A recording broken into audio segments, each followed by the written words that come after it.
कौन कहता है कि आसमां में सुराख नहीं हो सकता। एक पत्थर तो तबीयत से उछालो यारों। दोस्तों, आज मैं बात करने जा रहा हूं भारत के महान गणितज्ञ श्रीनिवास रामानुजन की, जिन्होंने अपनी 32 साल की छोटी सी उम्र में गणित के क्षेत्र में बहुत सारी अद्भुत खोजें की हैं। दोस्तों, यह बात जानकर आपको हैरानी होगी कि आधुनिक युग के इतने बड़े गणितज्ञ ने कोई भी विशेष पढ़ाई नहीं की। उन्होंने खुद की मेहनत और लगन से यह मुकाम हासिल किया।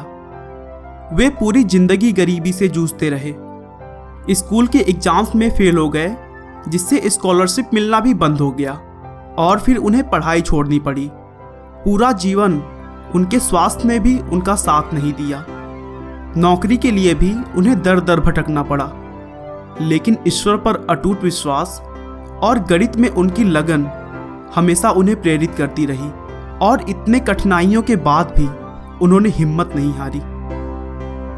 आप रामानुजन के टैलेंट का अंदाजा इसी बात से लगा सकते हैं कि सिर्फ 11 साल की उम्र में स्कूल में रहते हुए वे कॉलेज लेवल का मैथ सॉल्व करते थे। सिर्फ 13 साल की उम्र में उन्होंने एडवांस ट्रिग्नोमेट्री को रट लिया और अपनी 32 साल की छोटी सी उम्र में मैथ की करीब 3900 इक्वेशंस की खोज की। इस महान गणितज्ञ के सम्मान में पूरा देश उनके जन्मदिन को नेशनल मैथमेटिक्स डे के रूप में मनाता है। तो आइए दोस्तों, बिना आपका समय खराब किए हम श्रीनिवास रामानुजन के बारे में शुरू से डिटेल में जानते हैं।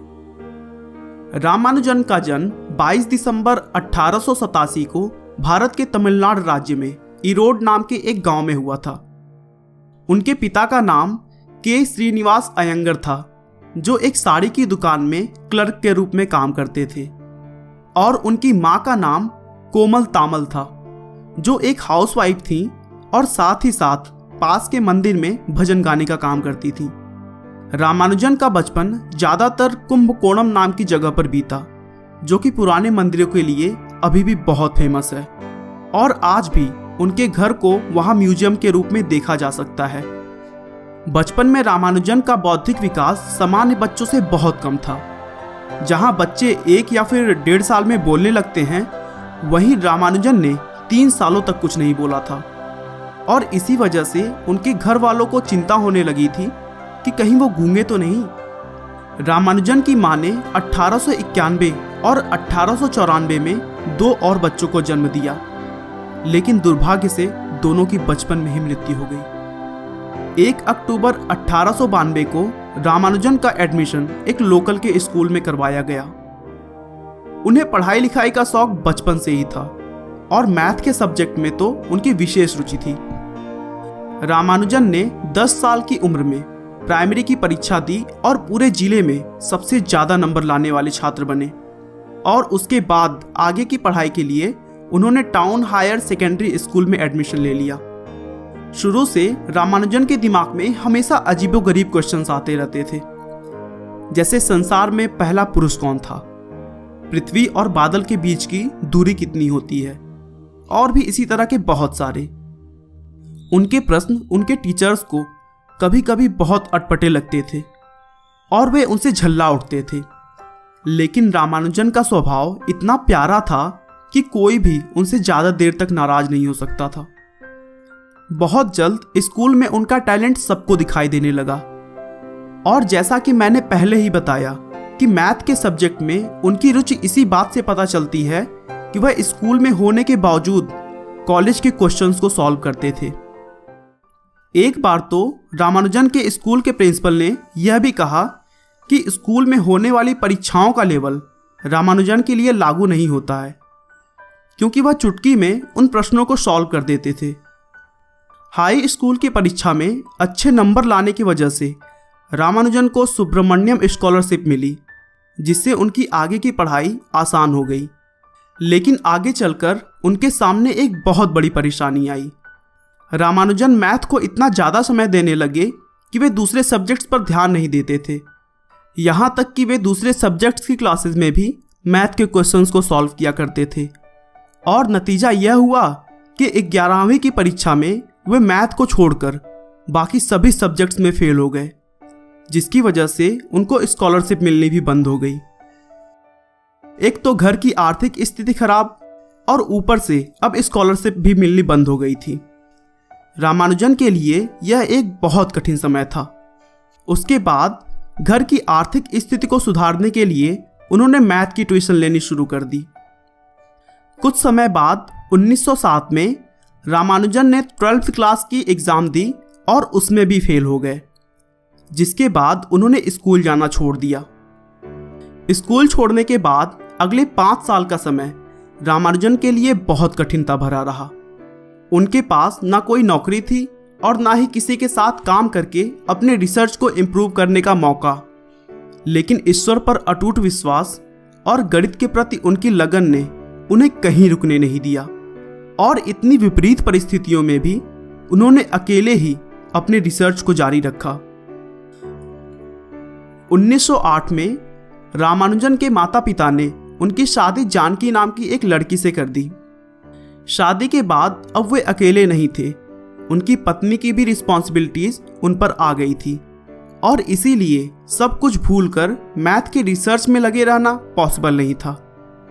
इसीलिए वे नौकरी की तलाश में मद्रास आ गए।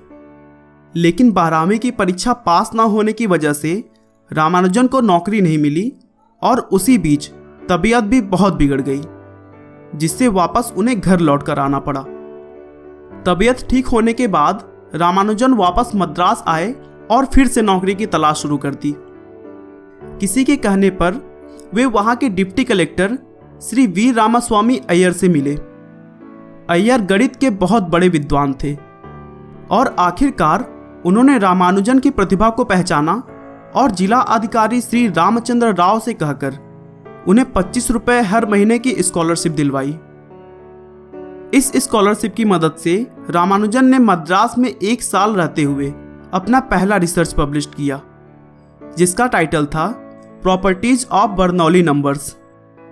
अपना पहला रिसर्च पब्लिश करने के बाद उन्होंने मद्रास पोर्ट ट्रस्ट में क्लर्क की नौकरी कर ली और सौभाग्य से इस नौकरी में काम का बोझ कुछ ज़्यादा नहीं था और यहाँ उन्हें अपने गणित के लिए भी समय मिल जाता था।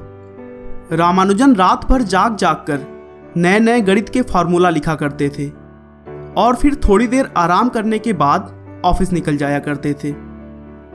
अब रामानुजन का रिसर्च एक ऐसे लेवल पर आ गया था कि बिना किसी अन्य गणितज्ञ की सहायता से काम को आगे नहीं बढ़ाया जा सकता था। इसी समय रामानुजन ने अपने थ्योरी के कुछ फार्मूलास को एक प्रोफेसर को दिखाया और उनसे सहायता मांगी, तो उनका ध्यान लंदन के प्रोफेसर हार्डी की तरफ गया। प्रोफेसर हार्डी उस समय विश्व के प्रसिद्ध गणितज्ञों में से एक थे। वे रामानुजन के साथ काम करने के लिए भी तैयार हो गए और फिर आर्थिक सहायता करते हुए उन्हें इंग्लैंड बुला लिया। रामानुजन और प्रोफेसर हार्डी की यह दोस्ती दोनों के लिए ही बहुत फायदेमंद साबित हुई और उन्होंने मिलकर बहुत सारे खोजें की। उसी बीच रामानुजन के एक विशेष खोज की वजह से कैम्ब्रिज यूनिवर्सिटी ने उन्हें बीए की उपाधि दी। इसके बाद वहां रामानुजन को रॉयल सोसाइटी का फेलो बनाया गया। ऐसे समय में जब भारत गुलामी में जी रहा था, तब एक अश्वेत व्यक्ति को रॉयल सोसाइटी की सदस्यता मिलना एक बहुत बड़ी बात थी।